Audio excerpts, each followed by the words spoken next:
joined in 1981. It was just in-house training. You came in on a Tuesday night or a Wednesday night, and the older members taught you what they knew, and that was the extent of it.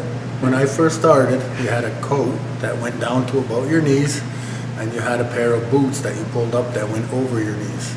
And you had a helmet with a little liner underneath it, and a pair of wool gloves, and that's all we had. There was 2 pumper trucks here, and there was 2 rescue trucks, because we didn't have a permit for ambulance, so they called them rescue. So that's the first place that they had equipment was where the old recycling depot is, down behind the old courthouse, and they used to pull hose reel out of there by hand to fire. It's been here.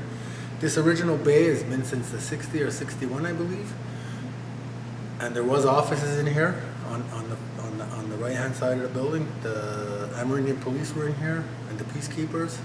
And then when they moved out, the firemen took over the offices. And then in '91, that's when the 2 stories was built next to it. I'm trained in all forms of firefighting, okay? Pump operations, tower operations, building search and rescue. I specialize in high-angle rescue, and I'm also trained as vehicle extrication, and I'm a fire instructor. We currently take usually anywhere from 3 to 6 students every year from John Abbott College who are in the paramedic program in their final year, their last semester. They have to do 355 hours on an ambulance. So they come here and they do that time. We are considered one of the top First Nations fire departments around. We're one of the oldest departments around, one of the largest, most well-trained, well-equipped First Nations departments. We're the only fire department currently right now anywhere in Quebec that runs an ambulance.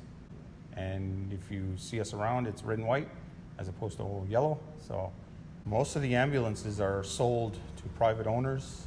They use them for movies, they use them for first aid vehicles. We sold one to, that's called UCMU. They're a canteen service that go to fire scenes and cater to firefighters, feed them meals, give them a place to get warmed up, give them drinks, things like that. So they bought one of ours and refurbished it and turned it into a canteen vehicle. Came out very nice, actually.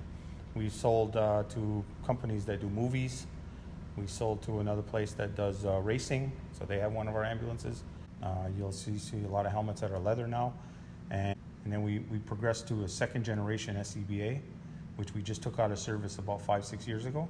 And we now have a 3rd generation SCBA, which has LED light indicators to tell you where a bottle's at. It has Bluetooth communication. It has voice amplifiers in them. You hook up your radio right to your mask.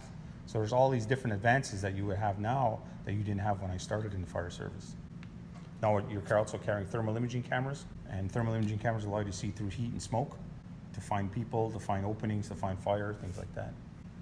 This pumper next to me here is only a year old, a little more. This is top of the line for its day. Computer control, electronics inside. The pump is state-of-the-art, high pressure pump with 2 lines that put out put out up to 450 PSI. You know, will blow a hole through a wall if it has to, that kind of pressure.